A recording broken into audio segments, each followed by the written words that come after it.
Okay, I'm glad you said that.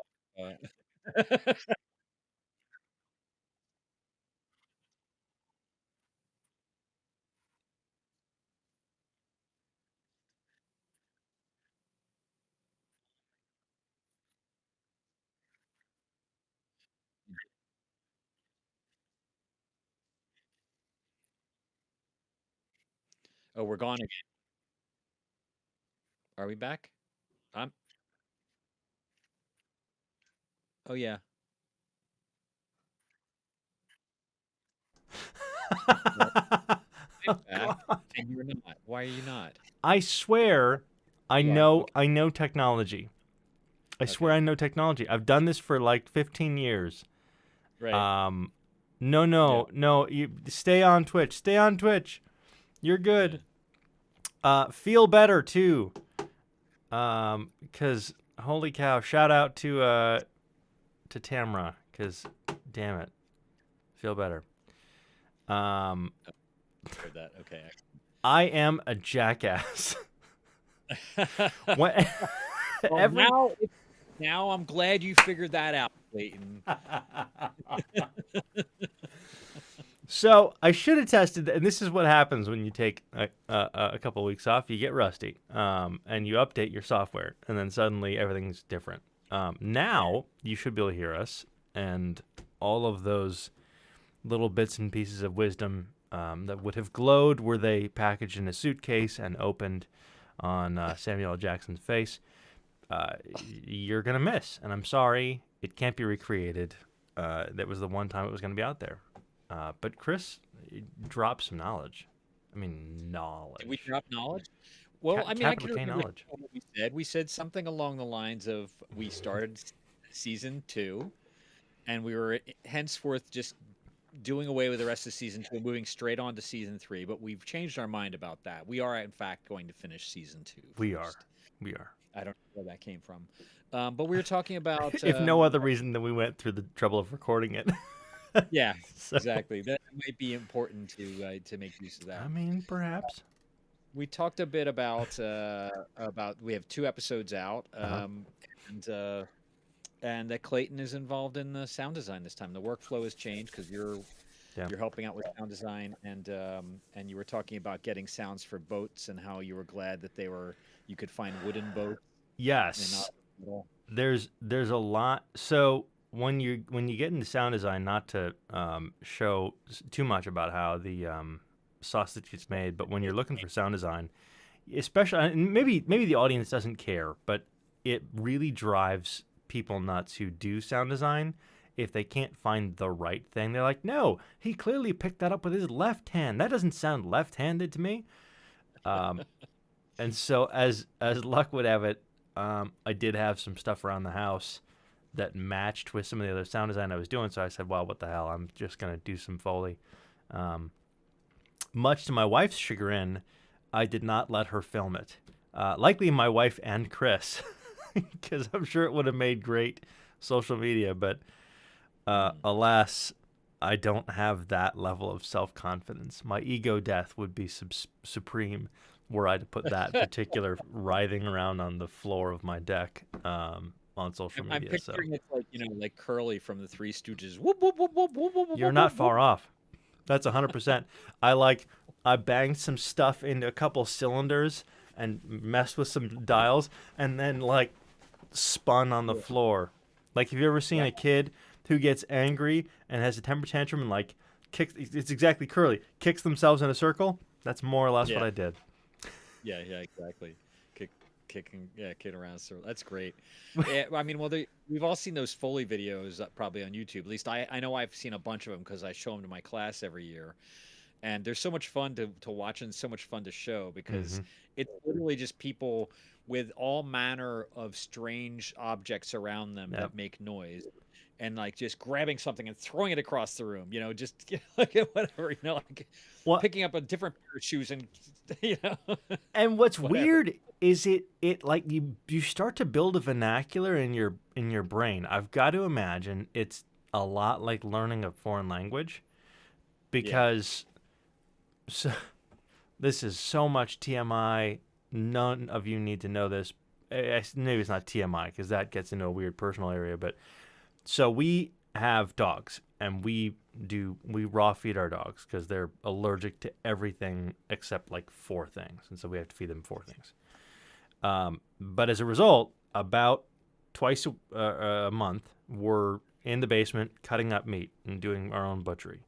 Um, Long pig. No, that's not true. It's not people. It's not Soylent Green. It's That's rabbit and whatever else. But Steph, my wife, threw a bunch of like chicken skin that she'd removed into the trash, and it made the worst, most repulsive, repellent sound in the world. And I had 2 simultaneous thoughts. The first was, "Oh, that's horrible. Don't ever do that again." And damn it, where's my microphone? yeah. Because it was just so wonderful from a sound design standpoint. I'm like, oh yes, that's revolting. I need that on digital. Yeah, exactly. Was it? Let me see if I can get it. It's something like, Oh God, no! Oh, that was close. It was close. The second one was close. I can't. It was wet and gross and like there was. Ugh. Ugh. and you're It's not. trying It's not not good. to remember it. Yeah, yeah. It's too late. It's there.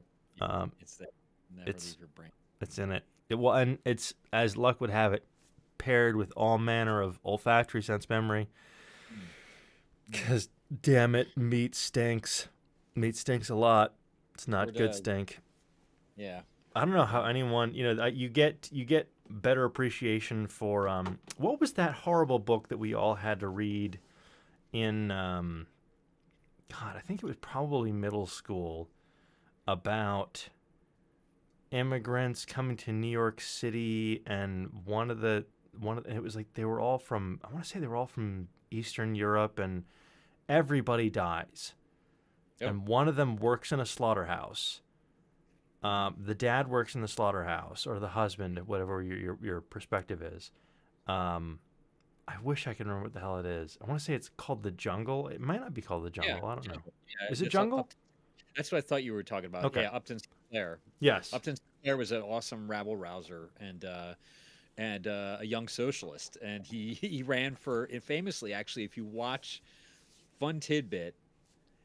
Do you remember when the Netflix special Mank was Mhm. on? Mhm. It was the story of Joseph Mankiewicz who wrote Citizen Kane Mhm. amongst other things. He was a famous alcoholic, so it's Gary Oldman who plays him in the series, and he's fantastic, of course, and it's a really good series, Is there really a good. thing Gary Oldman isn't fantastic in? Yeah, yeah, I mean very little.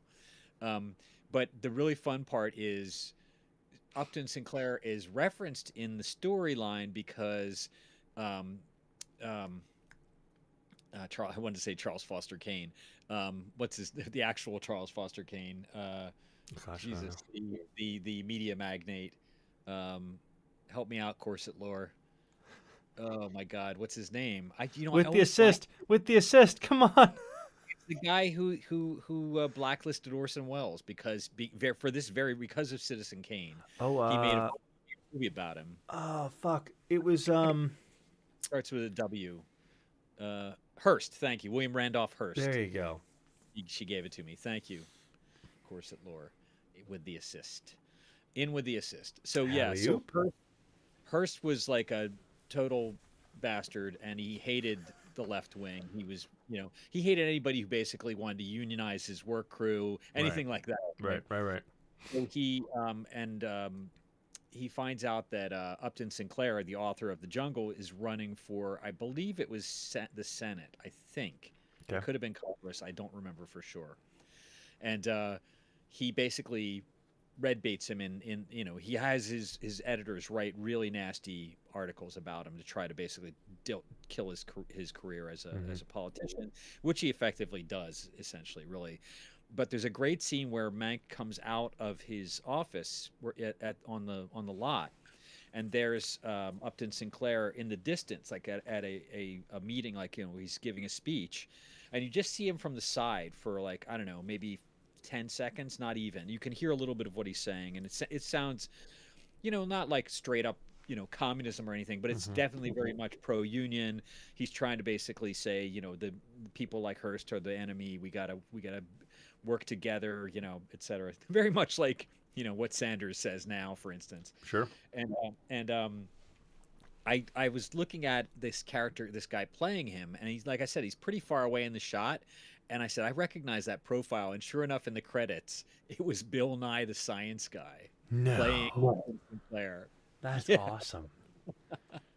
which I thought was really cool because Bill Nye, he has pretty progressive politics. He's pretty outspoken, and I just think it was really cool that they asked him to play that role. That's Anyway, gotta be fun to be Bill Nye. But yeah, that's rabbit Jungle hole. Yeah, hated it as a kid. I'm sure. I certainly, in retrospect, can see its bonus, but all the long way around that particular story to get to, I can't imagine working in a slaughterhouse because I'd never eat meat ever again. Oh, it's awful. Yeah. Oh, Yeah, and it's about it talks a lot about the conditions for the workers there and everything. And I actually never read the book, but I know a little bit about it, and I know a little bit about his career. it's And depressing as fuck. yeah, Spoiler I'm sure alert: it is. everyone dies. Yeah, Literally everyone dies. wow. It's not good. Right. Go It's real Upton. bad. The guy's got a name. His first name is Upton. You'd think it would be a little more uplifting. Hallmark, Hallmark, come on, man, Yeah, you missed your calling. yeah. Okay, so anyway, Give me precious moments. I want like a veneer of Christianity with a shitload right. of capitalism. Come Yeah, on. maybe some of those international coffee ads. Sally Struthers is itching because she feels the need. Yeah. Wow. Fuck. We Nuts. found ourselves on some list right there. At the Yes, very we least did. I did. Yeah. So we may as well call it. Okay, guys. Good seeing It was everybody. excellent. Sorry about the technical difficulties and next week. So what should we do? Should we play the Judio audio wiki? Judio. Did I just say that? Judio Judio. audio wiki. There needs to Yeah. be a jingle now. You've done Yeah. it to yourself. You have to do a jingle. Yeah. 1950 style jingle. So many bad jokes come to mind with that. I'm just not. It's like the Phil Collins song "Studio," but Judio, and yeah, Sure. no. Anyway, so yeah, we've got two things for you this week Mm-hmm. that we don't usually do. These are brand new segments. Ooh, segments. Our Twitch stream is now segmented, very much like Judy's body. She's kind of crustacean. She's got Yeah. segmented limbs.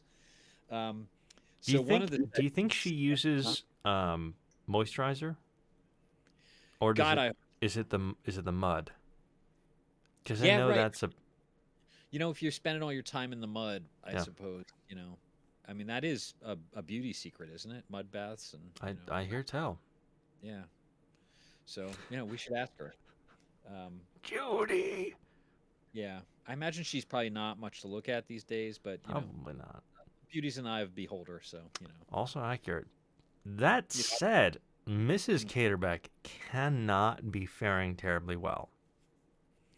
she's she's out in the marsh. I think, you know what? I think I kind of stranded her there. I mean, she's been there for a long time now.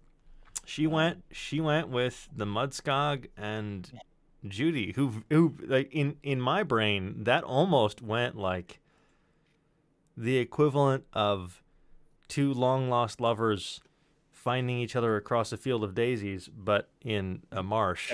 clackety clackety. Right, clickety clack, exactly right. And then and then Mrs. Gatorbeck on her back going, "Well, Judy, I guess we're going off into the marsh now."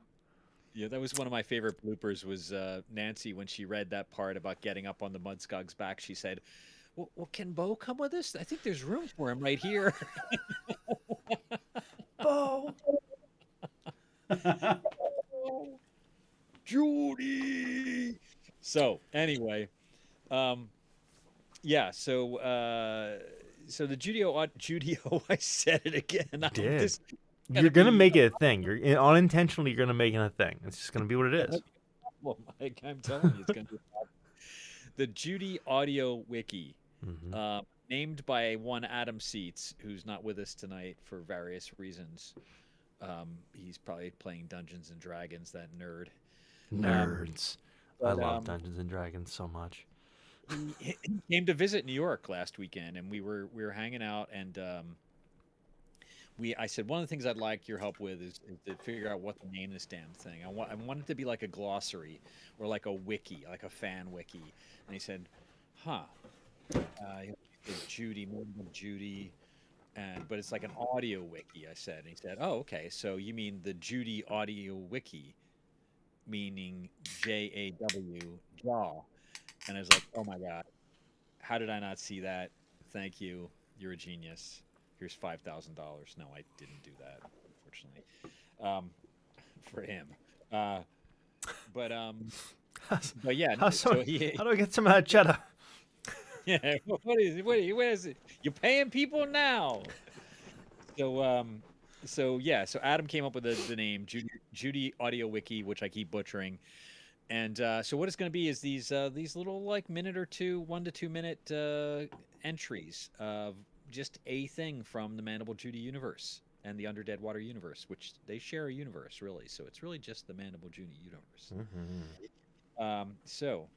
Without further ado, do you want to fire off the first of those? We're going to listen to what is it? Did I call them entry 1 and entry 2? I think. Calling them. So here is entry 1 of the jaw, and for the listeners at home, if you can hear this, please do let me know. You are listening to the Judy Audio Wiki. Entry number 1, the Tromina. Those who frequent Mudskoggin Marsh and its environs may have heard hushed whisperings about some thing or things called the Tromina. While the term was not generally known at the time of Judy's tragic transformation, she barely looks human now. Details slowly came to light in December 1987. The Tromina are now thought to be a species from a planet in a distant galaxy. They have been reported to have large, segmented bodies with a hard exterior, jointed limbs, long spindly arms and legs, and very powerful jaws. Judy! It is believed that their homeworld was found to be geologically unstable, forcing them to flee. It was a tough place to live. This, the Tromina achieved by archiving the genetic code of each individual into the vibrations of a huge mineral deposit. Their entire civilization encoded into a damn rock. When their planet was torn apart by a cataclysmic geological event, the pieces of this stone were jettisoned into space. Some of these pieces eventually impacted the Earth as meteorites, several on land, and at least one far out in the Atlantic Ocean. One of the meteorites landed at the edge of a marsh in Mudskoggin, Connecticut. This massive stone became known to some of the residents of Mudskoggin as the Mother Lodestone.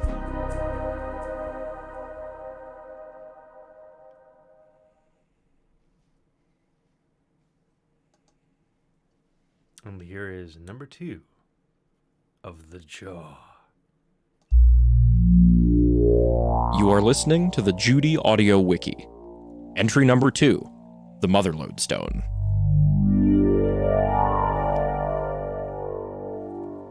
Sometime in the early 20th century, a meteorite impacted the Earth. Landing in Mudskoggin, Connecticut, at the edge of the marsh of the same name, the big old rock down at the end of the marsh, the huge stone was discovered by 3 young boys in 1936, Arthur Kilcullen, Eamon Carver, and Bo Caterbeck, who they called Swede. When the stone emitted a terrifying sound, Eamon fell into the marsh. We never found poor Eamon Carver. He was just gone. Swede brought a piece of the stone home. Years later, he gave the stone to his own child, Judy Caterbeck.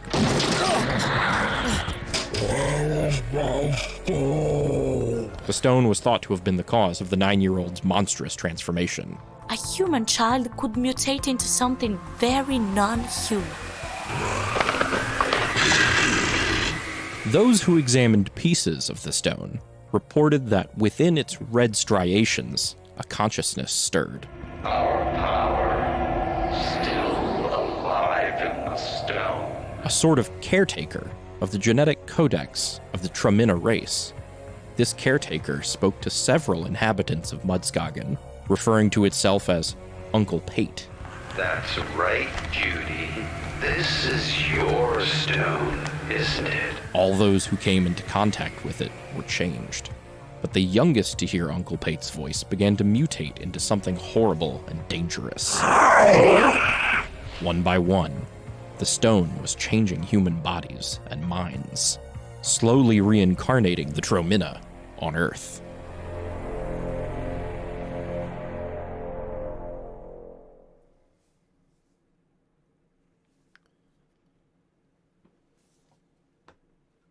So, Chris, what can you tell us about the Jaw and where these things come from and who's writing them and, where? I assume this all lives in universe. Sorry, what was the beginning of the question? I kind of had to plug my headphones in just as you were in the middle of it there. Yeah, just wondering what's the origin of the Jaw? Are these in? I've got to imagine these are in universe. Part of me wants to believe that there's just some, college kid who's like, I'm telling you, it's a thing, and I've seen it, and here's whatever, and it's got to be. There's seances involved and Ouija boards, and I wouldn't be surprised, and don't quote me on this, but I wouldn't be surprised if Amelia from the WQZR radio station office is involved. She's, we're still talking pre-internet era. But she's very tapped in with the paranormal. Yeah, and I think she has a zine. I think she's got a zine that she self-publishes and nice and out. I miss the days of zines. Yeah, zines were good. Zines were like the print version of blogs in a big way. 100% they were. Yeah. And they were wild because you had to wait for them to arrive in the mail. It was, it made it all the more special. But yeah, I mean, it would not surprise me if Amelia. I don't know Amelia's last name. I don't know. Do you know Amelia's last name? I bet you didn't know that Arthur's last name. Cuthright. Well, that's it. How did Amelia you know? Cuthright. Well, we're first name basis. Okay. All right. We do work together after all. I'm just gonna take a note of that just so I don't forget. Because I need to remember this. I have no idea how do you spell Cuthright? Cuthright? I don't. I've never. K-U? I've never asked her. I mean, I presume KU, but maybe she's Welsh. So I'm gonna go with Kuthright. Does that sound? Sure. Yeah. Buy it. Yeah, I think that sounds right. So this is good because now I can look her up in the phone book, and bother her about the her zine and I mean, if I was able to go she back to. Doesn't stop talking about it, so you've got to be willing to be in it for the long haul. You can't have just a polite interest. It's a 2 feet in. Yeah, that does seem to be the case. Yeah. Well, with poor, that, poor choices at holiday parties aside, yeah. With that in mind, it's too bad Bonnie's not here because what time is it? 9:44. Because Bonnie could tell us a lot about Amelia. I think. God, she's such an awesome character. Why is it always the side characters that are and this is, I think categorically, are so much more fun than almost everyone else. You know what? I think it's what I would like to call. I'm making this up right now. The Barton Fink syndrome. And the reason that Barton Fink came out so weird and funny, I don't know if you know the story about, the movie Barton Fink by the Coen brothers? Okay. So Barton Fink is a really strange, off movie by the Coen brothers, Joel and Ethan Coen, who brought us many favorites such as The Big Lebowski and, Oh Brother, Where Art Thou? Fargo, which is awesome. And they were writing... I believe Willy Wonka and the Chocolate Factory. That's not true. Entirely spurious. Don't listen to me. I can't remember which film it was that they were in the middle of. I think, of course, everyone knows the answer to this too. Hey, there's Bonnie. Bonnie! I do desperately want to start a bad rumor about how They did in fact write Willy Wonka and the Chocolate Factory. Yeah. Right. Wait, right. who wrote Willy Wonka and the Chocolate Factory? Who didn't really? Wink, Uh, wink. Who wrote it? Wink, the wink, Coen wink, wink. brothers. Yeah. I desperately Oh my god, I want would that. watch. I would totally watch that reboot. Yeah. That would have been so much better than the Johnny Depp nightmare that exists today. No offense to Mr. Depp, but Yeah. no, no man. Hey, Since Clayton, Planet of the Apes, it's been all downhill. Well, that wasn't him. He wasn't in Planet of the Apes. That was when Tim Burton started going. Yeah. Bonnie, you're a little staticky there. Can you take Yeah, a A look? little. Tell you what. Hold, Yeah, let me a actually use the better mic. One A second. wee but staticky. I'm very staticky and loud to me. Much louder than you, Clayton. I can turn that down very easily. I don't know whether it's the same on the screen. You can check it if you want. Yep.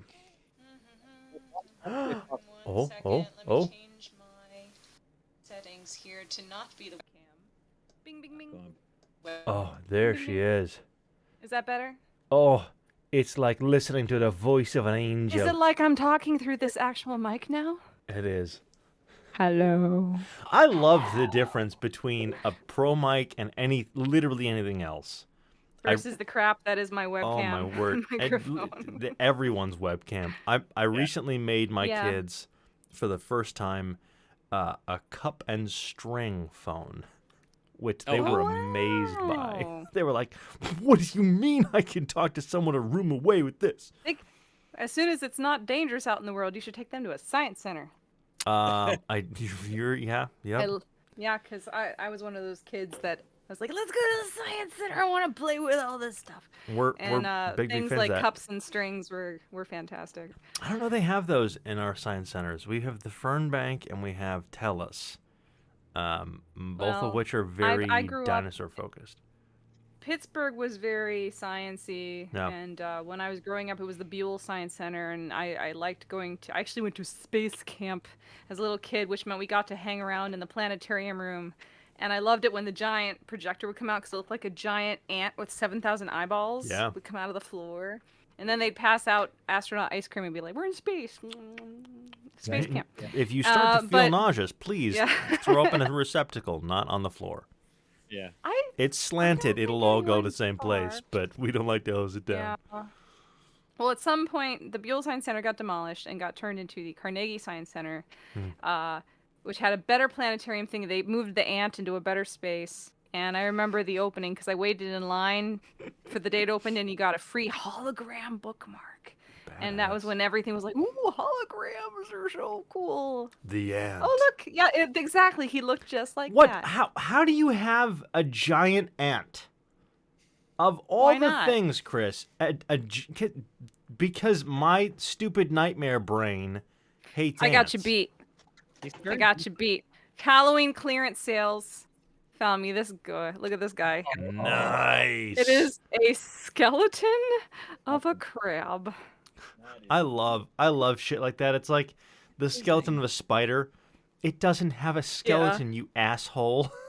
And yet, they are wonderful. I know. Oh, and I was hoping for a cat this year, but they weren't on clearance yet. Somehow, because Austin, we found this instead. Nice. Armadillo. Hollow on the inside, too. My wife, up until it's got an articulated mouth. My wife has a weird, and we've gotten so off topic. My wife has a weird, I say weird. Armadillos are in fact adorable. Obsession with know. armadillos. She's only seen an armadillo once alive. It was at the Fern Bank. Nice, as it happens. abominable, bumble, bouncing, bombable there. You got their Bumble. guess. Bumble. With me, but Bumbers bounce. Bumbles bounce. Nothing. But she once upon a time called me because she didn't believe that armadillos existed in Georgia. And she called me on a road trip, and she goes, "I just saw an armadillo." And I was like, "Where did you see an have armadillo?" not seen one. Really? My husband has seen them. In Texas? and You haven't we've seen a been- single one? I haven't seen a single one. He keeps seeing them, and other people see them, and I believe they exist. but They're somehow I'm the gaslighting you. one. Every one of them, they're like, "We're just gonna tell her. We're gonna So tell this. there are possums, and they like to creep up on the tree in my backyard Uh-huh. and watch me when I'm in the hot tub. Little bastards. Wow. That's You look up peeping and they're like, toms. Yeah. You know who they're else like turns clinging like. peeping tom this year? Walter. Walter's a peeping tom, man. Peeping God, tom. yeah, He's Ooh. a vigilante peeping tom. he That's is a kind thing I of. bet you That's hadn't heard of. the best and worst kind. Yeah, Because So they're I'm always doing this. watching. I'm doing I this to know. protect But you. they gotta admit that they were watching when they have to put proof for it. yeah, It's like, right. why were you there, sir? Let's be honest. That's Batman. Batman's a vigilante peeping tom. Let's not Oh, forget, I I'm guess. the good guy, okay? Right? It was for a good cause. Yeah. Before you joined us, Bonnie, we were talking about Yeah. it, as a matter of fact. What So, show is this again? Where am I? yeah, well, it's so weird because I was thinking, what? I have an armadillo skeleton. God. Whee! Sorry, go ahead. Talking about Amelia, and we were like, so I thought maybe your ears were burning, and it was like you just jumped in right then. But Oh, my timing. Clayton Yeah. asked, and I thought this was an interesting rabbit hole to dive down for just a moment. Oh. Clayton, why is it that the weird comedic side characters are often the most interesting and the most fun? Because And I they're said, the weird well, comedic side characters. well, there's Because they've that. always got 40 plates spinning that you'll never see, but but your imagination can go wild at just Well, thinking about the hobbies and what this person does when they're not doing their normal job. Well, we Uh, did mention that you probably have a zine because oh yeah. this all led 100%. from Clayton saying, "Where did the Judy audio wiki come from? I feel like it must have been in universe. It couldn't have just been written. It's got to be one of the characters dreamt it up."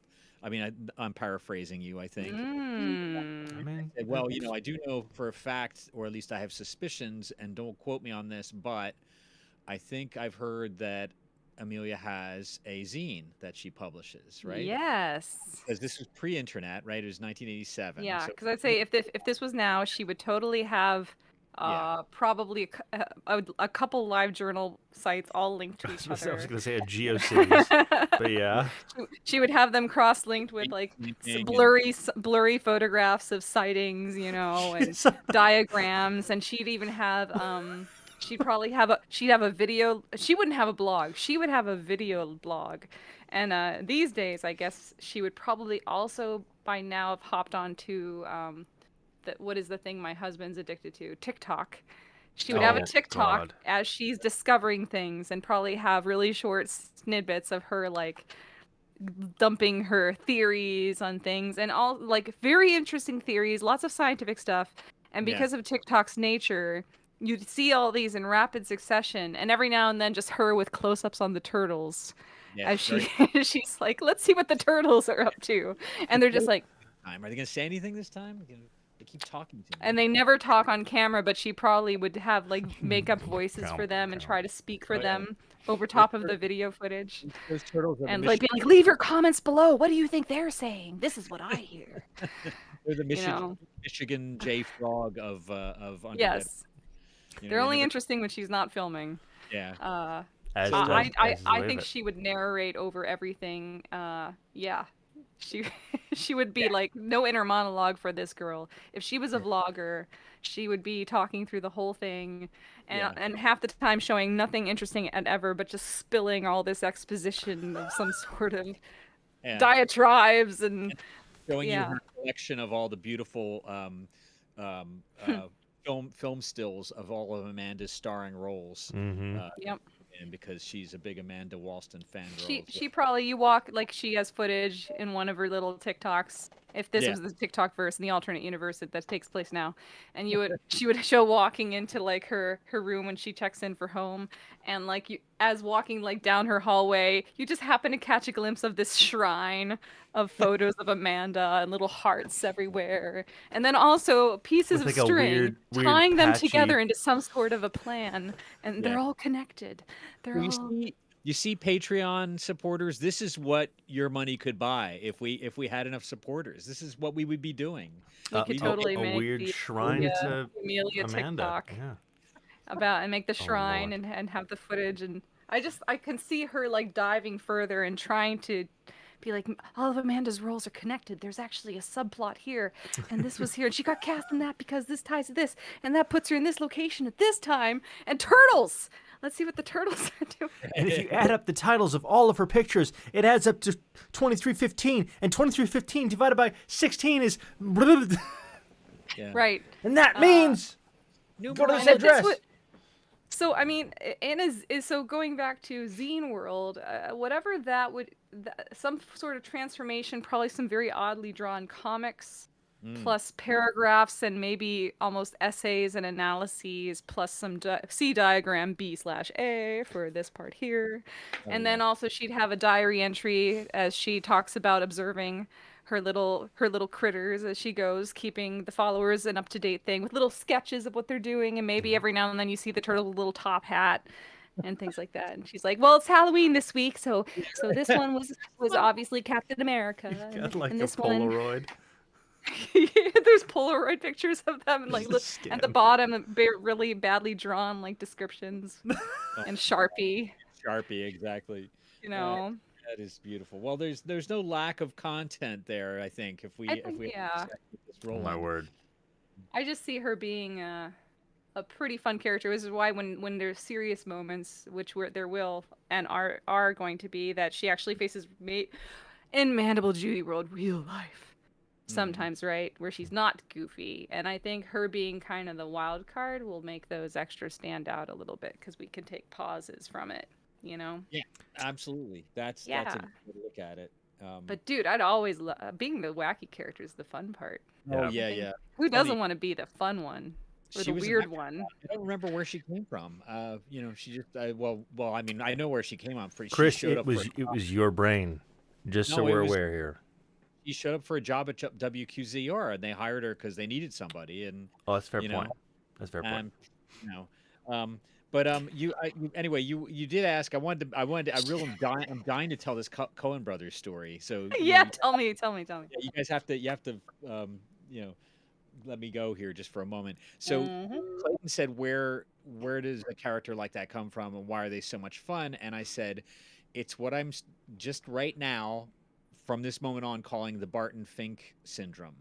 Are you familiar with Barton Fink, the movie? I haven't seen it in forever, but yeah. So you remember it being Definitely. really weird, right? It's John Turturro and John Goodman. Yeah. The story behind that movie was that they were writing the script to Miller's Crossing, which is I think one of their best films. It's not very well known. It's an early one, but it's really good.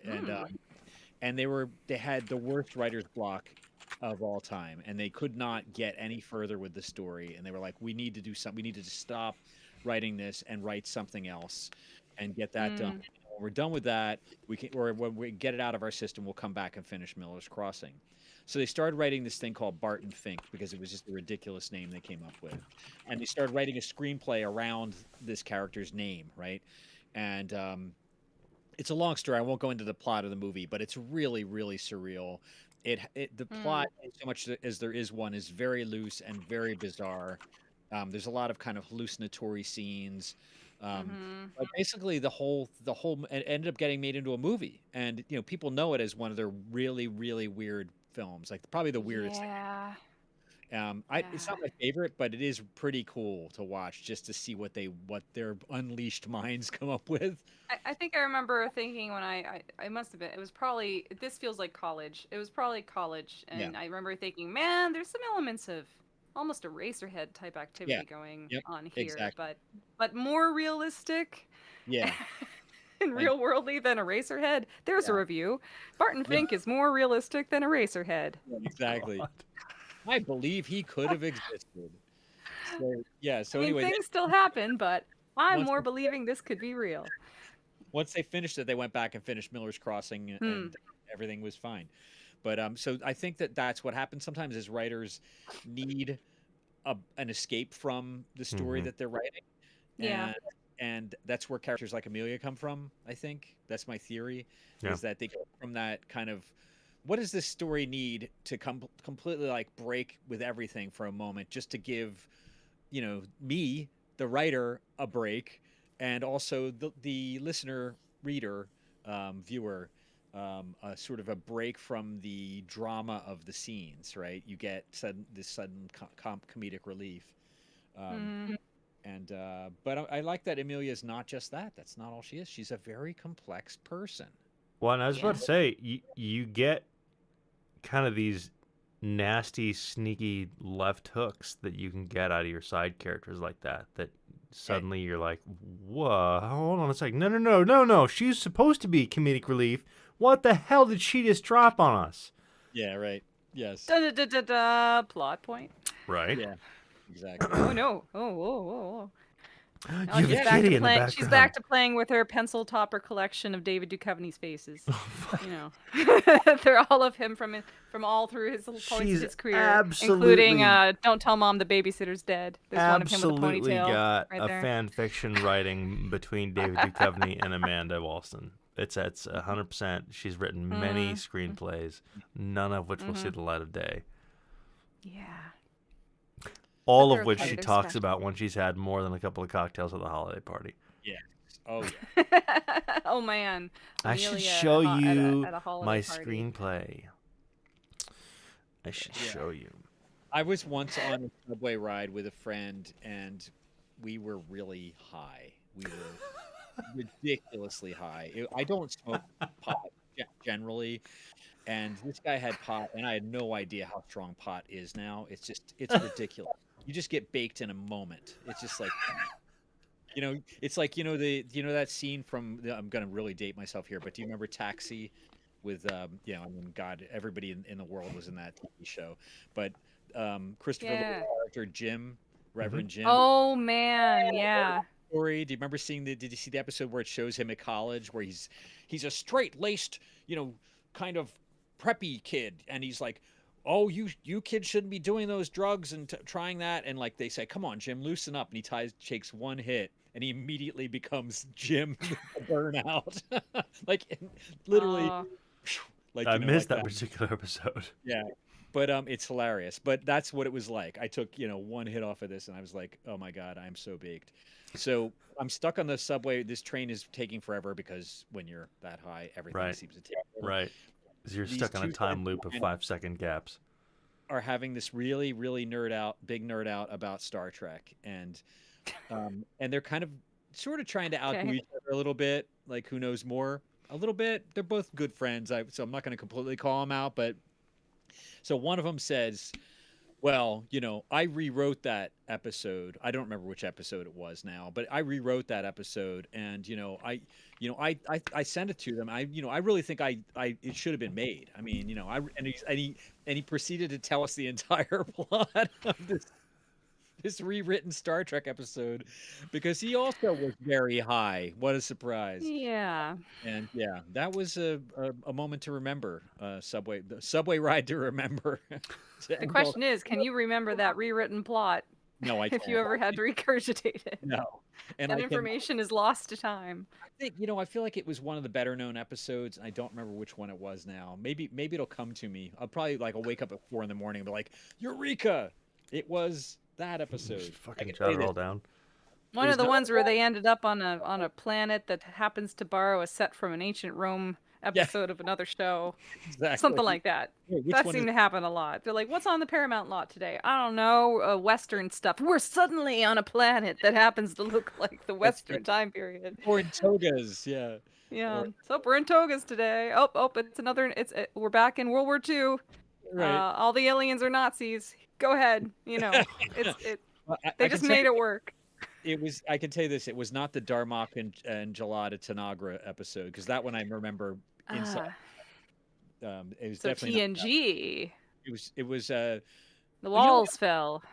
Yeah, I think it was TNG. I don't think TNG. It was TNG didn't. I feel like they didn't fall into the borrow stuff trap because they were too busy seeing how many different space clothing and races they could make out of spandex parts and extra pieces of lycra. That seemed to be the battle every episode, at least for season 1. What can we make out of spandex today?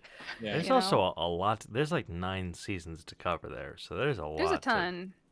I love that the internet, the moment when the internet realized that Riker puts his leg over the chair every the Riker maneuver. It's unbelievable. Like, Wow. I started Wait. noticing. Wait. You don't know about that? The Riker What? maneuver. Yeah, when he sits down, let's see if I can. I'm going to try to demonstrate. Can you see the top of this chair? Yeah. Yeah. When he sits down in a chair, he literally goes like this. Yeah, it's the Every Riker maneuver. Time. That I know of. I don't Because think he's sits down in a chair. so freaking tall. Yeah. And what I loved is my brother. I was lucky enough to have a brother who was a major Trekkie who got the bridge of the Enterprise playset when he was a kid. Lord. And we pointed out that the chairs not only were made so that all the action figures could awkwardly sit on them, but you could make Riker do the Riker maneuver over a chair because the top of the chair was short enough that he could still make Wow. the action figure mount the chair like he does in the show. So I knew I understood the Riker maneuver before many people made it a meme. Memes didn't exist. No. There was no meming. Now I Instead, get to like go and figure zines, that we out. had the Star Trek fan club newsletter You're 100% right. every month. Oh man, Jonathan Frakes. Jonathan Frakes. Who I was pleased, as I'm currently now binging through Hulu after we're taking a break from Netflix here, and I've been watching Orville. And as soon as they got to an episode with an emotional, bizarre, romantic relationship, I'm like, I bet Jonathan Frakes directed this. And there was his name. I'm like, yep. It's not really Star Trek, but it's close enough that he has his name on it. Fair enough. Oh, I didn't know he directed some of those. That's amazing. Yeah, they pulled in a lot of Star Trek people, including Sisko's girlfriend, the freighter captain, plays the doctor on the ship. Wait, from Deep Space Nine. Yeah, what's her name? Oh my God. Starts with a C. Cassidy. She was Cassidy Yates in Deep Space Nine, but on this one, she's the doctor with green because the medical officers were green in this universe. Aha. But I was like, ha! Isn't that also true? She's from that thing. Of what the fuck's it called? What's the one with Voyager? Voyager. Yes. Voyager. Aren't they all green? The doctors? Mm-hmm. They're aqua. Oh yeah, they're kind of aqua. Yeah, they go kind of aqua, but it's still bluish. Like it's in Star Trek universe. Like engineering and commanding is red, and science is yellow, medical is blue. But in Orville, from what I've understood so far, is like basic technical people were red, blue is for commanding officers, and green is for medical. And if you're a robot, you just don't wear anything. You're just silver. Fair enough. Because you're a robot. Robots. Damn it, Jim. This man's yeah. I love how I think Orville, I was like, this is like if Galaxy Quest was more serious, like, and trying to be TNG. It's like the whole legally distinct from Star Trek, but pretty darn close that, yeah. So it's not a parody. It's not a straight up parody. Nope. Oh. It's still comedic. But it's pretty much, especially the Jonathan Frakes episode. I was like, this could be a TNG episode. Wow. It's a little too funny with some of the gags to be TNG, but it was pretty darn accurate. Yeah, I should really check it out. I don't know what's kept me from it. I think it's one of those things where I felt like, it's the same reason I never played World of Warcraft, because I knew that I would basically be sitting there in my underwear 3 weeks later, still playing the same, Yeah. with Cheetos all over me and Where did the time go? Oh God. What have I done? And I've been kind of nerding out because of things like I watch that and I go, that person's from that, and that person's from that, and that person's from another show that's like that. Just like one of the lead characters who plays his second command, she played Bobby / Mockingbird on Agents of S.H.I.E.L.D. Mm-hmm. So every time she just stands there, I'm like, dude, Bobby, you can do a swing kick. You could totally beat this guy. Just punch him in the face. But she's a commanding officer, and she's not doing martial arts. And I want to. She would never ruffle her leotard. That's right. Or her onesie or whatever you call those jumpsuit bodysuits Is that it they not wear. still a leotard? If it looks like it could be just a one-piece engineering suit. Is it just a onesie? Is everyone in Star Trek just wearing a onesie? I don't know. I think. Because there was an era where it was a onesie until suddenly you saw Picard always having to adjust his shirt, and you're like, now they're separate. Now it's pants and a shirt. Because every time he got up, he'd go and have to tuck his shirt. I always thought that was just a tick, like a command tick. No, it's his shirt. It's just his shirt was sliding. He had to adjust it. because I'm Yeah. British and all things must be clean and pressed and Yep.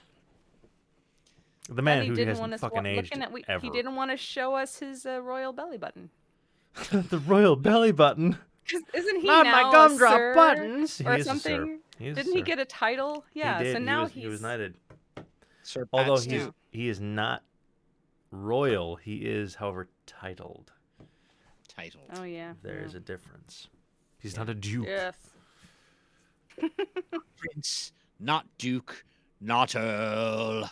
A knight. But if he was king of the Of the forest, I got you. Damn it.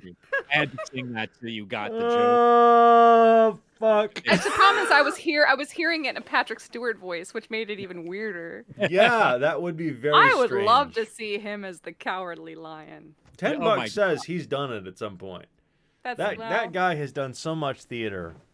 That's true. Um, He did that Christmas Carol one-man show for a long time yeah, too. which he's he very did the good whole at. thing himself, man. he's He lived extraordinary. in Park Slope. He lived like, in my old neighborhood for a little while. I saw him. I used to see him. Oh I saw him man. twice. I saw him once at Jimmy Mac's, which is just like, kind of a local eatery.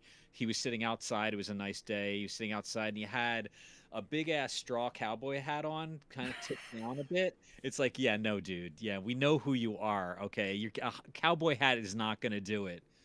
For one thing, take off the Star Trek uniform. Okay, just that's obvious.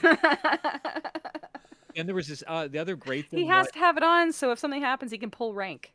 Right. Yeah, Yeah. yeah. You got to show the colors. There was a guy in the neighborhood. Like Park Slope is a big enough part of Brooklyn that they would have their own really big Halloween parade. Mm-hmm. And it's kind of a family neighborhood, so all the kids get into it, all the parents get into it, and it's also a lot of artists who live there, so the costumes are pretty crazy. But there was this one guy who lived there before Patrick Stewart moved in to Park Slope. There was a guy who looked exactly like him. And every Halloween, he'd be marching in the parade with this big smile on his face in his Star Trek outfit. And he was like, wow, that's Patrick Stewart's spitting image. Amazing. And then lo and behold, the guy moves to our neighborhood. I always wondered whether the two of them ever ran into each other on the street. Wow.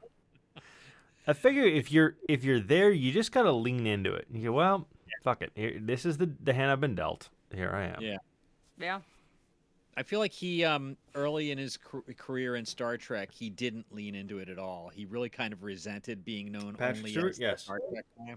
He And it almost took- he almost passed on he almost passed on TNG, but then he almost passed again on X-Files. Not X-Files, I'm sorry, X-Men. Yeah.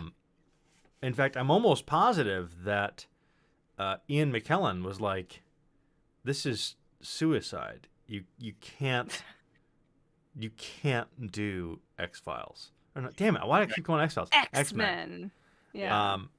And X-Men. and he was like, I'm gonna do it. It seems like it. Dude, I seems loved like him the in dollars right. Logan. And Yeah. He was it made his career. fantastic. I knew yeah. I figured out that he had finally really loosened up when he did that. God, what's it called? Not extras. What's the name of the TV show? Yeah, extras. Extras. Yeah. Do you know the extras? Ian- episode? Oh Yeah. my word. He's talking about how to act, or well, both the of one them where- were on that show. Well, I'm talking about the one where He's seen everything. yes, I've seen everything, but it's too late because I've seen everything. All the It's- clothes are gone, but it's too late. Yeah. I've seen everything. You see, this is my idea for a script. You want to hear it? I'm gonna. Oh man, that show was really good. Yeah. Yeah. And like, Just- that really showed me. Ricky okay, that guy- Gervais. I just Yeah, can't he's fucking do finally- Ricky Gervais. He's brilliant. He was Yeah. real Ugh. for. Well, Yep. I will say Patrick Stewart also does a lot of cartoon voices on things like Family Guy, Mhm.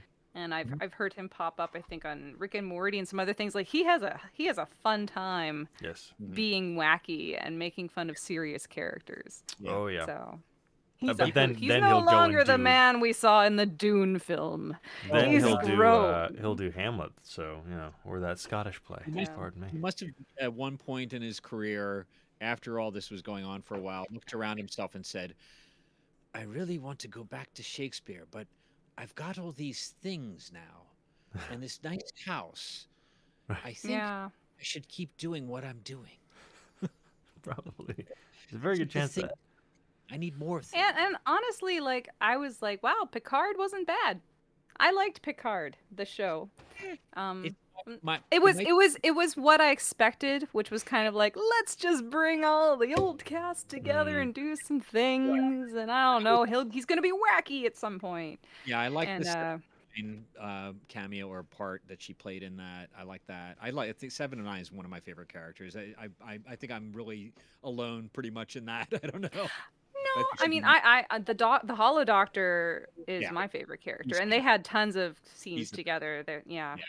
Yeah, he is Rick- the best, definitely. Robert Picardo, who, by the way, has been rocking it on YouTube all through quarantine. He does sketch comedy with himself, and he's been Robert editing together Picardo? scenes where Robert Picardo, Yeah, the holodoc on Voyager. Holodeck Doctor. He's been doing. He's the emergency medical holographic. No, I know who you're talking about. He's been doing So, YouTube scenes. Yeah. Well, he does tons of characters. Like, do you remember Gremlins too, right? Yeah, of course, yeah. He's the one the female gremlin keeps attacking and falls in love with and locks into the bathroom. Also, wait a And minute. in Inner Space, he plays the cowboy, the I Italian who fucking likes love- cowboy yeah. clothing and pretending to be American. Mhm. And he I'm also just- he was in The Howling as the first werewolf that is the bad guy. Yep, I got one too, and I can't remember what is it. Krull? Meg Mucklebones in Legend. Is it no? Is it? He's the swamp monster in Legend that attacks Tom Cruise. Thank you. That was it. Tom Cruise. And right. he's the voice of the cabbie, Johnny Cab, in Total Recall. Mm-hmm. Yeah. Wow. They had to have also taken some kind of a inspiration for the actual cabbie itself because it looks very. It looks like him. Yeah. Very much so. I'm Johnny Cab. Right. Doc, have a good day. Woo. And you're like, oh my god, it's Robert Picardo. Well, now I have to go and dive down that particular rabbit hole. Watch Thanks. his series. Thanks He for has, that, just Bonnie. look for him on YouTube. I think almost every day or every couple of days he posts a sketch. And it's always all him in different wigs and things. And you would think it would be corny, but it's pretty darn funny. And some Okay. of them are really good. All right. I'll Yeah. dig into it. Love it. If I can drag us back to Sorry, we Under- got stuck in Star We Trek for did. a while there. right. Under Dead Water. Oh yeah, that show. So The thing we're here. Yeah. we're into. I'm finalizing the sound design for damn it, I keep going season, Chris. Why? Episode 3, not season 3, episode 3. Yeah. And things depart dramatically from season 1. Yeah. Right? Dun dun dun. Massage my memory a little. What? Well, and we find ourselves in a whaling ship, for one. Oh yeah, that happens. You're talking about episode 3. I don't know why. No, not just in general. The separation between season 1 and season 2. Yeah. For people who have not really dug into the show yet, first of all, fuck you. I'm gonna put a hard. That's not how you keep the Go do it listeners. right now. You gotta say nice things to them. You're right. I'm sorry. I shouldn't have Gotta said give that. them some sugar I and shouldn't honey. have said that. Bring them in. We love you, and it's why we do what we do. Please is to listen and don't leave because of Make- what he just said. make Good cop, more bad cop. contact. Yeah, there you go. No, good cop, bad cop, good cop. So Sexy cop. Sexy So, Anyway, I couldn't help but notice. I think you were saying for those of you who have not been following something. And then I went schizophrenic. Yeah, for those of you who haven't watched, damn it, listened to, and consumed, put in your brain season 2. You absolutely should. Episode Under the Water is phenomenal. And Chris takes us in a new journey that really is kind of the same journey. It's kind of it's fun how that all comes together in all the weird ways of Under Dead Water. the wily ways. It's almost like all the waters of the dead water are swirling together I and know, towards right? the same direction. Like a stream of dead water. Tributaries. Going down a drain like a bathtub swill Of dead water. of dead water. Into the garbage disposal of the soul. Because if it's chunky, you don't want that clogging up your pipes. So if the dead water's got to go through the garbage disposal. No. Bathtubs shouldn't be chunky. Alien bits. Kind of, yeah. Got to get a plumber in there with a snake, Yeah, and then yeah, they accidentally open a dimensional portal. You got to watch out. They encounter the rocks. It's going to cost a ton. I hope you have a warranty. What are we talking about? I don't. Wow. Apart from saying you asked me to be on this episode. Under Chris, Dead Water season 2 is and your contribution so far cannot be overvalued. Thank you. No, for what I don't know why I went. I'm here all week. Try the veal. My brain went to drain snakes. Mr. Rogers. I don't know why, but Mr. Rogers. It went to Mr. Rogers. Oakley dokley. It's a beautiful day in the neighborhood. That's a really good impression. I like.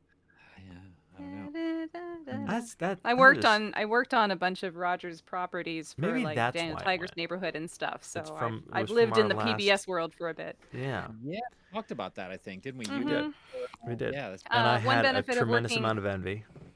Yeah, well, living and working in Pittsburgh on games, it was helpful that the Fred Rogers Corporation literally was like a long walk or a short drive away from the game studio I was in for a while. So one of our big clients was them for whenever they did the revamp. We called it like Mr. Rogers: The Next Generation was Daniel Tiger's neighborhood because it was Land of Make Believe, the next gen. Right. And all the hammer. Was Robert Picardo in that too? No. Dude, he would have been really good as Prince Wednesday. He could have pulled off If King. I could have had casting pull on that, Robert pulled off Picardo the would King. be everybody. I've worked with Anthony Daniels, not on that project, but I would have loved to have worked with Robert Picardo. I know, could blame you. Oh man, what? he's I think what dreams. Clayton goals. is trying to tease out of us here Oh yeah. is that the plan was to do the Judy Talk segment. And I think that we're having so much fun that I don't really see a point. I mean, we've already talked about Amelia a little bit. And I think Amelia is one of my, to me, I mean, it's not obviously not presented as one of the main draws of the season, but I mean, to me, it's like one of the most fun parts, And well, what we can do is we can jump to what the Nick, if I had thought ahead, by the way, just as a sidebar, I have so many turtle items in my house because I've worked on a sea turtle project before. Next time I gotta just have a wall of turtles around me while we're talking about it. Should. Because I feel like Amelia whenever I look at my couch. And one of my pillows is literally one of those giant stuffed toys because the turtle plushies make a good back support. I believe that. Because they're circular. And yeah, of course. And they got their little support thingies. Yeah. Yeah. Legs, arms. The cat's like sitting on them too. But I do have a lot of turtle things around the house. I even have a snapping turtle plush. Which is as uncomfortable looking as it sounds. I'm getting a lot of ideas from all these things you're saying. And I'm going to demand the next time demand that you appear in character with your turtles. Should. There's going to be some kind of some kind of contrivance, Amelia met a tech guru in the late '80s and managed to talk to the future via television signals. Hell yeah, man. All that stuff set to static. She's got to have the scrambler. There's got to be. She has ordered some things off the back of some catalogs. 100%. I'm beaming all this off a satellite currently around Venus, and it's all plugged into a potato I use as a battery on the desk, and it's all connected. Oh yeah. It's one of my favorite things in Portal 2 is the potato. That's just so great. I don't know. We don't want to go down that rabbit hole, but I love Portal 2. So it is. Oh, I know. It is a vastly underrated. Maybe it's Like, not underrated, but it's that's however a you gem, feel, whatever. I'm a potato. right? When she gets excited and then burns out because she's Ellen overloaded her. McLean is a fantastic voice actress. No, I Like, shouldn't at MagFest she's a few so times. good. I never managed to meet her, and She's really nice, and she would even run like vocal workshops with people I heard sometimes it. on site. And what a gem! I was actually on Joko Cruise with the Jonathan Colton cruise, basically nerd cruise on a boat. Oh yeah. 2016 and 17. I think 2017 she attended as an attendee Oh, just to go cool. on the cruise. I don't think she was the speaker. She just went on the cruise, and they did. And one of the side tracks, a bunch of nerds put together a Portal musical, Oh lord. and they sang through the plot. And at the end, Ellen McLean came up and hugged the person who played her, and they were like, "Oh my god!" And it was like that Talk about- person's dream was like fulfilled Yeah. at Talk that about moment. the supernatural moment, right? Like, yeah. Sorry, supernatural meaning the TV show, and my reference point here is how similar Amelia is to, God, what's her name? We talked about this. I Uh, Corsalor, in help. Supernatural. Becky Ah. in Supernatural. yeah, and I watched some clips. I'm like, I got this. Yeah. So Because I've never watched Supernatural, but I know that character type. there's You know? an episode where they visit a high school doing some research, and the drama team is doing a musical version of the brothers' lives. So, and it's two girls playing the two brothers, which of course freaks Dean out because he's like Mr. Macho and all that shit. And but it's really kind of this moving, and they have this a cappella version of "Carry On My Wayward Son," the Kansas song, which is the Oh theme for wow. it's pretty weird. But there's that moment where they kind of give them props after the show is over, and they're like, "Oh my God, the real Sam and Dean." But yeah. What a bizarre. Anyway, What a bizarre show. life imitates art, imitates life, imitates art, imitates Yep. life. Yep. Tis a giant circle. So I don't think we'll do Yeah. the Judy talk. I think let's just leave it because we've got a guy who's going to take it on. Our friend Jonathan is really excited to do this in 2 weeks. So I'm going to just leave it to him and let him broach the subject of the first 2 episodes. And You've heard it here, Jonathan. You get your work cut out for you, buddy. Don't fuck it up. Next week on Judy Talk, we talk about Judy and other things Judy's related to, what's going on with Judy and all that stuff. With Jonathan, talking Judy at Judy Talk. Judy Talk. Judy talk. Live at 11. It's like, it's all Judy all the time. Judy Talk. Now all I want to hear is Delilah. Tell me about all your problems. Oh yeah? Your husband left you? Oh no. How does that make you feel? Well, how about I find you a nice song to listen to? Yeah. I think we'll play Next on The Quiet Storm, Celine Dion. Judy Talk. Wow. Dulcet tones of Jonathan talking Judy at Judy Talk. And by the way, it's Jonavan. It's spelled Jonathan talking Vis-a-vis. Judy. Donovan. Only Jonathan's allowed because his name begins with J. What else begins with J? Judy at Judy Talk. Oh my word.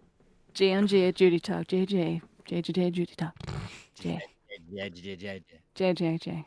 I was gonna before we got into that, I was gonna say one inspiration for That particular Amelia, departure actually. from logic. Well, we were talking characters, and Yeah. I always kind of think Amelia also is kind of like if first and second season of Buffy Vampire Slayer, Willow and Xander was put in a blender. So Yep. you've got sort of the techie, super smart angle, and also the super nerd obsessed with nerd culture character kind of that kind of a And also energy. flaky as shit and just not having a Yeah. just so far out there. Which is the Yep. vast majority of my life. Yeah, well, all my friends pretty much. So, I mean, I'm not flaky. I'm totally. I think like because someone like Solid Amelia, it's as like, a man, rock. if they actually put all their effort into something useful and didn't go off into tangents and get distracted by Shiny. other things. Shiny object, squirrel. Yeah, You know, they could probably, I don't know, find the cure to the common cold or something if they put their mind to it. But they're too busy getting pulled into all these possible connections and conspiracy theories, and I don't know. Well, I think she just frankly, has a spool of string, so she can always put connect pictures on walls together, just trying to show that there might be a connection. So, You know. Bonnie, we don't people. have you in every episode of our stream. I want to take advantage of this, and I want to ask you, in lieu of doing the Judy talk, talking about Judy and Judy. Judy talk. Jonathan's gonna talk. Judy talk. I wanted to ask you. We covered your one character, but you in fact two, not just one, but two characters. Oh two yeah, and the second character is Dr. Winnecombe. Winnecombe. Yeah. Who is on the whaling ship. And Winnecombe on the whaling ship. Winnecombe on the whaling ship. I want to give away his. I just gave it away. There. What are you doing? Redacted, Chris. redacted. There. I'm gonna cut that out of the YouTube stream. I didn't think we were gonna talk about that character and that other stuff, and also that I was. Well, okay, you're playing the part of a man, which is interesting. So have you ever played the part of a man before? I think you have, as a matter of fact. I have, Mhm. yeah, but I've also I mean this character is What is gender anyway? Sorry. Yeah, but it's also the whole, it's a man's world, boat ship universe time period, and the whole only men can be on the boat kind of scenario. So it's actually woman in disguise, right? So it's that sort of a thing going on. You got what I did there. But and there's been lots of literature that I remember reading, heck, even back in, I want to say, middle school, about ladies sneaking onto ships trying to work in a man's world. Yeah, it really and it really did and happen. trying to hide it, and what you do. And it's interesting because we were playing in the booth on what type of voice to use on this character that could technically be convincing enough, right, but at the same time doesn't destroy the vocal cords. And I don't know, it's been interesting. I've played men more, not men, but I've voiced a lot of teenage angsty boys and young children, because if you follow like if you follow the historical documents like Simpsons, you know that a lot of younger boys and males and people before puberty are usually voiced by female voice actors. Yes. So trying to gruff up and be like, what adds sort of the man voice to the thing? It's an explorational challenge. It's kind of fun, and this character I think will be very interesting to see how that develops, and if the audience feels like, man, how do they not tell, or oh, that's a pretty convincing thing. I'm kind of curious what the reaction will be, and I'm looking forward to the challenge of playing Winnecombe in a very bizarre scenario. Such a weird universe to have a boat tail, but also it's gonna be cool. Winnecombe. I like her, like them. Winnecombe's gonna be gonna be fun to see where her journey goes, and lots of monologuing via diary entries will be had, as is in most olden time boat tales. Yeah, well, that was olden timey. In the olden journal times. A conscious choice on the part of the writer, in the sense that I just felt like audio drama, Mandible Judy I really enjoyed doing it, and I think people like it. I mean, we're starting to get a lot of traction on it now, which is really nice. So I guess some people like it. But by the way, 20K by the end of the week. Yay! Thank you, viewers, listeners. All the people, all the audiences. All the people's listening, all the things. All of you. You found it. But sounds from our faces to your ears. Oh yeah, so I was thinking, like, okay, so what I want to do different in Under That Water is try to trim it down so there's not quite so many characters, and make it a little bit more scannable, for your ears. Like, where if you miss a line of dialogue or two, you don't completely lose the whole thread of the story. So hold on a second. I'm calling him Clayton. So hold on a second. You wanted to trim down the cast of characters and make it a little more understandable, by So- splitting into 2 timelines with literally double the cast of characters. and No. yet somehow more comprehensible. Welcome to my brain. This No, will be easier. It'll be. which, by the it'll way, just be twice as big. I do love, but I think you may have missed your mark, my friend. What's to not understand? Okay, so no, I'm talking about season 1 of Under Dead Water. I Yes. did trim it down. Season 1 is considerably smaller scale. Yep. It's the reason for making it a radio show was so that a person was talking to you most of the time, a radio host. In some cases, it was you, Walter, and in some cases Walter. it was Amanda as Amanda. Wow, that's confusing. Just like Bonnie didn't play Bonnie in. It still messes Yeah. my head up. Yeah, me too. Bonnie doesn't play Bonnie. Other, Yeah. yeah. I'm Oh, not but- me. I'm the it- other Bonnie. Yeah. We should have had you playing a character named Aaron, and that would have made it all perfect. Oh man. Oh, dude. Oh. Future goals. Yeah. Future goals. So No, I wanted don't do that to me. I'm terrible at names. I gotta look at titles half the time. 3 plot lines. Here we go. So season 2, I thought, okay, well, obviously, I really want to take this somewhere. I got this idea for the whaling ship, and I just really want to go there. It's going to complicate everything a lot, right? Because suddenly there's a whole lot more characters entering the. But I Yep. felt like, okay, I hopefully had primed listeners a little bit with a background in season 1. It was a little bit more, a little more solid than like Mandible Judy. Kind of every season was a ton of detail. And this, I hope, is a little bit easier to scan mentally. And so what I did, though, to try to ameliorate You should be ashamed of yourself. the Hashtag ameliorate. the I'm calling it. R8, yeah. Wow. Amelia was born in the wrong time period. No she joke. Needs to be ticked off. She's the Luna Lovegood of her generation. Exactly. Yeah. So in an attempt to try to make it a little bit to get rid of that effect of all the multiple characters I'm adding to the story, I tried to have as many monologues as possible, where one character in each episode would kind of give you most of the information. Yeah. At least in each timeline.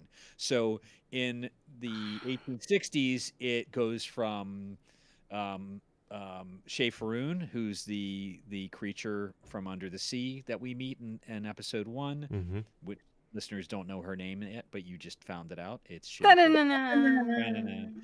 In episode 2, it's Thomas Unthank, the son of a Quaker minister who's a 3-year veteran of whaling voyages. And he's definitely not a green hand, sir. He's not a green hand, sir. And then in the 80s, you've got Amanda, who's kind of monologuing to her radio audience, right? You've got Connor, who's Connor is basically our exposition machine. When we need to remind the listeners about something from Mandible Judy, enter Connor Darcy, and he will fill you in on whatever it is that you're lacking, knowledge you're lacking. So yeah, I tried to build in enough characters who can feed you the exposition that you need without making it too goddamn obvious, which is always the bane of especially audio drama, because you can't show anything. You have to tell it all. You have to and from an editorial point of view, I appreciate that your exposition typically does not feel like, oh, I've just had a bunch of exposition unloaded on me. It fits in its place. Yeah, well, wait till episode 4. Luna says hello, everyone. Oh, Hi, Luna. In case you hear any purring, she does like to wipe her face on the windscreen So of this I do have microphone. to ask whether or not that's Sailor Moon or just general. Yes. Inspired. She actually has it's hard to, I don't know if you could tell. She has a bunch of extra hairs from her whisker and the top of her head. And when she's extra excited, it looks like a unibrow. So her full name is Lunabrow. Lunabrow, I Because dig she's my Luna, but she has a unibrow. That's excellent. Unibrow. But yes, I did name her from Sailor Moon. I dig it. One day she'll give me my little wand of magical powers, and I can go fight crime. But it hasn't happened yet. Just waiting on She's too busy eating and pooping and purring. generally being One day. Very busy life. Cats, Very busy life for cats. Yeah. I keep forgetting to give you this. I'm sorry. I have to go eat something now, but we'll get back to it. I keep meaning to talk about. Ooh, there she is. Hi. Good face. She's my studio assistant. There are 2 kitties upstairs. One of whom demands. I got a kiss. Yeah. Yeah. Cheeto, who is my cat, who is very much like that, demands to be in your shirt. If you're sitting at the kitchen table, she will be in your shirt. Yeah. And she'll be very annoyed if she's not in your shirt. Yeah. And then as soon as I've gotten out of the shower, first of all, she demands to be in the shower, not in the actual shower itself, but in the bathroom. Ooh. And then as soon as I've gotten out of said shower, she will demand to lick my head. Doesn't matter if it's been dried off or not. She demands to lick my head, which is not great when you're trying to ignore her because, of course, cats have knives on their hands. Yeah. Yep. And they're not at all averse to using them. Kitty scissor hands. Yeah. Kitty scissor hands. She's an asshole. She's not. She's great. But don't let her listen to this. Don't let her listen to this. I'm sorry, Cheeto. Yeah, you do a really good job of delivering exposition in a logical way. You don't violate my pet peeves of people saying obvious shit that all of them should already know. Mm-hmm. So well, thanks for that softball, and I. That's not a softball. That's a legitimate props. But thank. Yeah. It's been a pleasure so far. This compliment is not a plant. It's not a plant. I didn't ask him for it. I swear, I didn't pay him any. You're like handing him $1 around through the screen. Like, here you go. Thanks for that. Wow. If only. So, but when can they expect episode 3? Episode 3 is next Wednesday. That really kind of depends on you, Clayton. I mean, it'll be in your hot little hands by this weekend. Woohoo! Excellent. So we are. I don't know if you knew this, Bonnie, but our workflow has changed. Clayton, I'm editing all the dialogue, throwing in some ancillary sounds if I feel like there are certain things that need to be in there for sound design that were referred to in previous episodes. Send it to Clayton as stems. He's then sound designing the whole damn thing and sending it all back to me, and then I'm mixing it, and that's how it's getting on. So that is really a lovely thing because, man, did I need help. It just yay. And I don't know how I did Mandible Judy season 3. I don't know how I did that. I really don't. I mean, you guys must have you've probably both been in this situation where you're like, you're writing the thing and then you're also editing a different episode. Yeah. You're writing music for it and sound design, and you're like, I've done that. And if you go back to when I worked on my Dracula project, I also was playing a lead character and helping direct and doing the sound. And sometimes because we did ours chronologically, some weeks for Dracula was very busy and things would happen days in a row. And some episodes were 2 hours long because Dracula bothered everybody that day. Right. And it all had to be delivered the next morning. So Dracula. Wow. That was a lot of stuff. Whew. A lot of narrating. That's a good example of the writing was already there, and all of Dracula is done in diary entries and newspaper articles. So it's all, each episode or chapter portion has a main narrator. And all the action with all the characters happen within that, with still someone expositioning when they need to. Right. The writing's phenomenal. I mean, it still holds up today. Very good book. Yeah, I got to pick that up again one of these days. Just staring at me. So I'm just really glad to have been able to offload some of this work to somebody as talented as Clayton. So yay! Thank you. And Bonnie, you're doing your part by playing 2 characters this time. I appreciate Whee! that. And you know, so Happy to be on board. yeah, I would give you more work, but I think you are very busy, aren't you? You are very This busy. month, I'm keeping my head above the dark water or whatever, under dark water. Get, yeah, Because in game worlds, this is when many companies all go, "Hey, we'd love to have this ready for a Christmas release," yeah, and I Good do a lot of work fucking for that. So luck. I've got quite a lot of stuff Well, packing my schedule right now for everyone Yeah. who wants to get stuff in before Luna, come on, before the holidays. But it's good to be busy. Yeah. Hey, let me ask you before I forget. I think I know the answer to this, but you're not going to Magfest this year, are you? I am refraining from it this year for scare of health Yeah, reasons because one, there's another variant now I know. spinning its web and popping Mhm. up. I'm one of my clients who's in Seattle today just told me that they're concerned because they live in Seattle and just the variant is now in San Francisco Oh my Yeah. God. and it has made its way to America. And I'm like, as much as I love MagFest and it's like one of the happiest places for me in the world because of the voice actor stuff and the game stuff and a lot of my music type stuff happens there. It's also one of the most crowded things you can do in your life.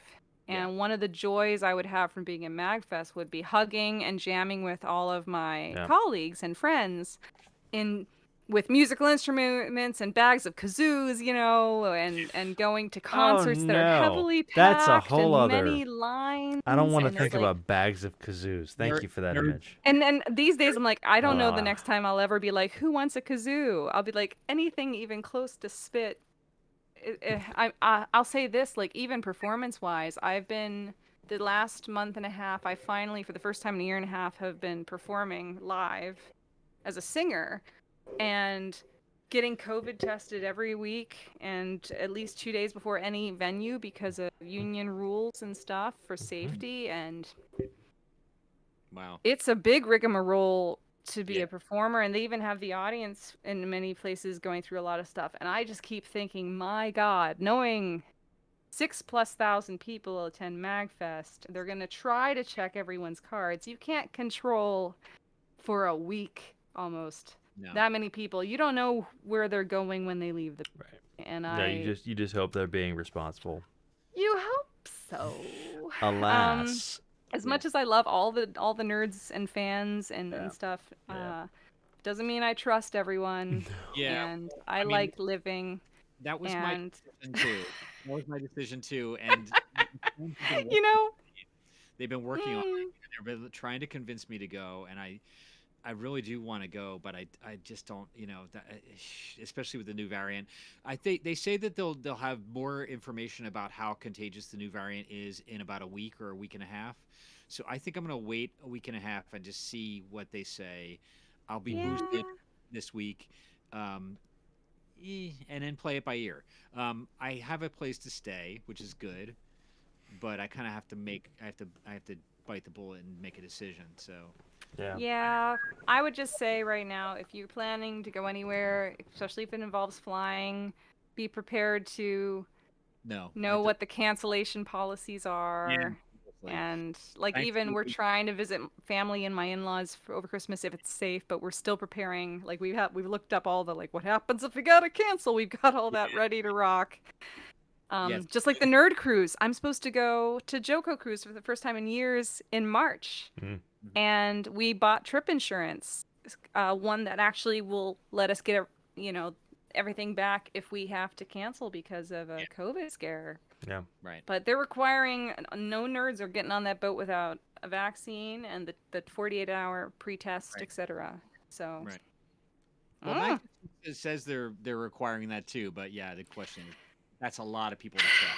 it's a It is. lot of people, and God bless the volunteers that are going to be Oh my God. going through all those checks, because Yeah. I've seen rowdy people have to deal with security at MagFest before, and I hope they don't have any troublemakers. That's as many positive Don't you know energy that's vibes what they towards. make tasers for? Tasers.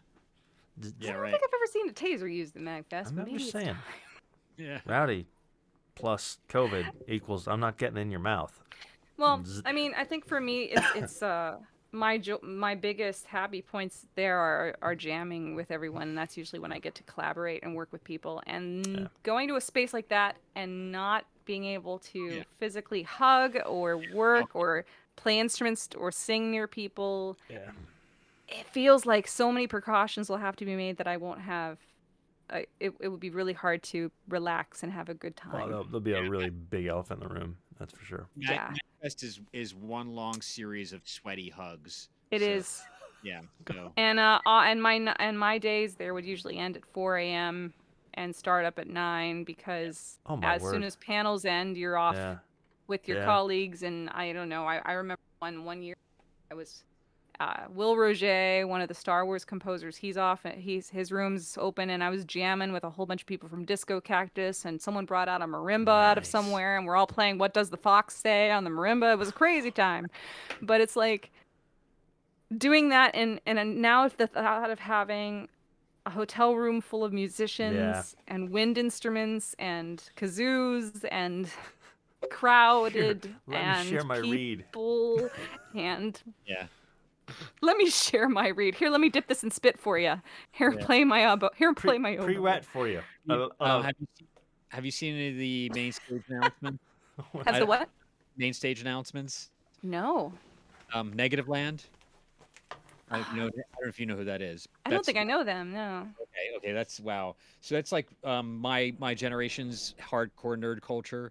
They're like they're kind of like a sound collage band, a media band where they throw together collage pieces of media, and that's they're cool. very. I used to listen to some of that back in Pittsburgh. They'd have people with the tapes and do their whole tape mixing. Yeah. Exactly. Right. Yeah. So I kind of cool. know through that, but they're really good, and they lost a couple of members in the last few years, as a matter of fact, because they're like my age and a few of them were a little bit older than me, but they're gonna play, and I'm just like, as soon as I found that out, I was like, oh my god, why is that? See them? Yeah. And well, then I mean, a bunch of that are coming to play, and it's really hard to say now, but I am gonna think hard about this because I'm looking at the new variant Omicron. I guess so. Yeah, I was Omicron. Yeah. So, which is funny. Well, we just had the Delta, and now it's Omicron. And then you're like Omicron Delta, you know. Yeah, right. But yeah, I don't know. Well, one benefit if they do a thing this year, speaking from past years and how they've done things for performances, they stream shows live. True.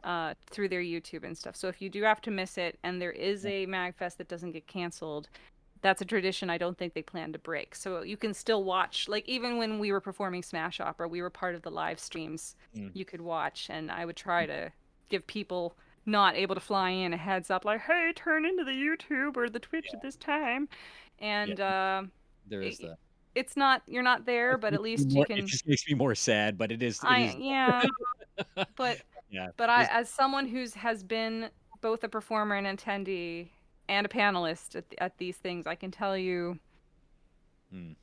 it's so hard to have space in that universe. And even I'll tell you, like right now, we're for Here Now, because we recently me and you were speakers at Here Now. We're currently trying to work out having that live or a hybrid form for this coming summer. Because Here Now used to be live, but now with the variant and stuff and the vaccination rates currently still being not as high as you'd hope in Kansas City.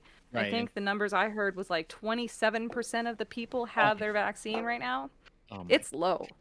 So the concern is if we bring all these voice actors into Kansas City, where they're speaking with their faces and spit and things, are they safe?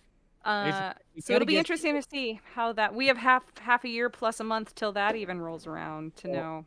If the hybrid is still the plan, so no matter what, you'll have a virtual option and a live option. And I'm wondering if MagFest, if they were smart, they would maybe offer that too. I'm sure they are.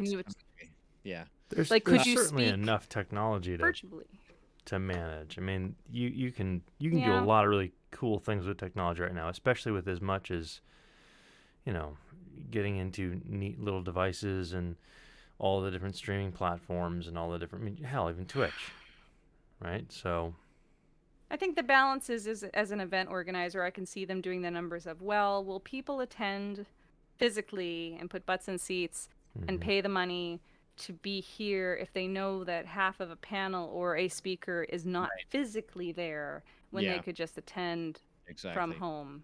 And then it becomes a numbers game of, well, then if they do virtual, how much is the virtual pass versus the whatever? And I'm glad that's not my job to have to worry about that. Yeah. Because I can't imagine how stressful that has been for so many people. I know I'm on the board for Here Now, and I've seen what it's like to have to deal with it mid virtual and how they've been doing, and a lot of people are starting to think hybrid.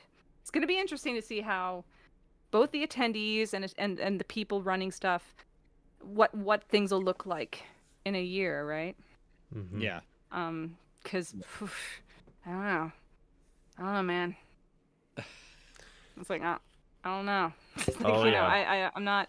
I don't know. It's bizarre because I'm on a proposal for not MagFest but GDC, which is a big conference in San Francisco every year for the game developers people, and that's take MagFest crowdedness by about times 40 maybe is GDC, and taking over more buildings, and I'm just like, oh. How's that? Yeah, we're definitely. I mean, we're still in a situation where, here in Atlanta, Dragon Con is still. Oh God, yeah, you guys do Dragon Con. Still going That's on. a big nerd fest. Yeah. And they take over 3 whole like city blocks. There are 3 massive convention centers that they will. Fall, right? Yeah. Fall. Yeah, it's I always get this wrong. It's either Labor Day or Memorial Day, whichever the hell one happens in September. I'm very bad at that. Yeah. Right. Yeah. September. Yeah. Right. But that's just like PAX East is always during Easter. Yeah. I don't think intentionally, but they usually time it around spring break for a lot of people. Yeah. That takes over Boston. That takes over the same kind of thing where it's like multiple city blocks and large buildings, including whatever giant theater they wrangle up for the big stadium type live D&D games, which I must say are very thrilling. I haven't been there a long time. It's been a while. I performed a couple of times, but it was the last time was like 2011, I think. So. Oh my God! I went to the first PAX East. Were you there? I don't remember. What year was it? Maybe it was later than that. Were we married yet at PAX East? We promoted zombie opera, so was that right after we got married? Maybe. Either before I got married or right after. So it was either 2008 or 2009 because I went to the live Jam Space stage and promoted an opera that hadn't been written yet about zombies. Wow, yeah, that's where I would have played, but it was probably like 2010 or 2011 or something. And the Jam Space people were the MagFest people because that was their way of promoting MagFest. And I know that's how I found out about MagFest was jamming on the stage, and got invited to do MagFest after. I got into PAX East because of the Boston 8-bit people, the chiptune people up there. Oh yeah. Yeah, so I was performing chiptune back then, and soon after that I started doing MagFest as well.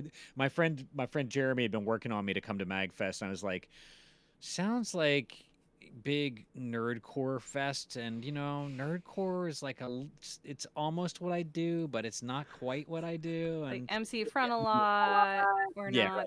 Yeah. Versus and I've gone and especially I love Jesus, what's his name? Random. Random. Who's Brendan Becker. Inverse Based? He's a chiptune guy. Oh no, I know Brendan, but no, I'm just talking about one of the nerdcore performers is Random. God, what's his name? Raheem. What's his artist name? Is it? I thought it was Random. It's. God, I'm totally blanking. Anyway, it might be. Though, by the way, Brendan has a museum now in Baltimore. I know. I'm planning to visit him as soon as it's safe to go to DC. Exactly. It's really sad that this happened right as soon as he got that rolling. But He looked at building in Pittsburgh for a bit, but the land and location was better in Baltimore. mhm. So, yeah, no, it's good. Yeah. Good peeps. Talk about nerd meccas. Yeah. But yeah, Okay. like Matt, yeah. It's 11 p.m. and I don't know where Yeah. my children are, but they're adults now, so I don't have to know where they are. But I do need to get off the stream, for other reasons. And skeleton of a crab will haunt me in my dreams Look at because those little crabs beady eyes. are all skeleton. How can you have a skeleton of a crab? Oh, Isn't he yeah. all skeleton? It's called 75% off Halloween clearance Yeah. at Called Walgreens. someone, Use your coupons. some executive was like, I want to get an arthropod in here. I need a crab. Give me a crab skeleton. And the marketing guy was like, I don't think that crabs, I think They don't have they have exoskeletons, sir. I don't care. Get me a crab. It's Jonah Jameson. Jonah Jameson, not J. Jonah Jonah Jameson. J. Jameson? There we go, that one. Not the porn star, the other one. J.K. Simmons. There you go. Yeah. Because I also call him J. Jonah Jameson, and I know that's not his name. Portal. But that's who he is. He will always be like, give me photos of Spider-Man. Oh, to me, he'll always be Cave Johnson. Or but- Cave Johnson, exactly. Either one is 100% correct. Oh my God, that Bumble is, I might vomit. Chris, Bumble stop is- that. Oh, the Lord. Bumble's bouncing so much he might just The die. Bumble. Okay. The Uh, Bumble has, with he's bounced his last. Is it cold out there, Bumble? I'm sorry, Bumble. I can't do that. He is a very Bumble snowman. Far above the world. Oh, David Bowie. David My Bowie, where are Bumble you? man is blue, and lately I am too. There's nothing Yukon Jack can do. Dun, dun, dun, dun, dun. Bumbles bounce. Dun, dun, dun, dun, dun. Bumbles bounce. Sorry, All right. we got. Anyway, on that note, Episode 3 of Under Dead Water comes out next week on Wednesday. woo! Bonnie Bogovich, thanks for joining us. We Thanks appreciate for having me, guys. Always a So pleasure. much damn fun. So much damn fun. Luna says thank you for having her too. Thank you, Luna. Luna Brow. Aw, Luna Brow. Oh. Kitty Scritches. We love Kitty Scritches. All right, folks. Everybody at home, stay safe. Get your vaccine, boosters, etc. Don't fuck around and find out, because no one wants that. And yeah. Thank you all for watching. We want to attend convention safely again. So Yeah. stop holding us up. Thank Don't you. be a douchebag. Yeah. All right, folks. Have a good night. Good night. Thanks, everybody.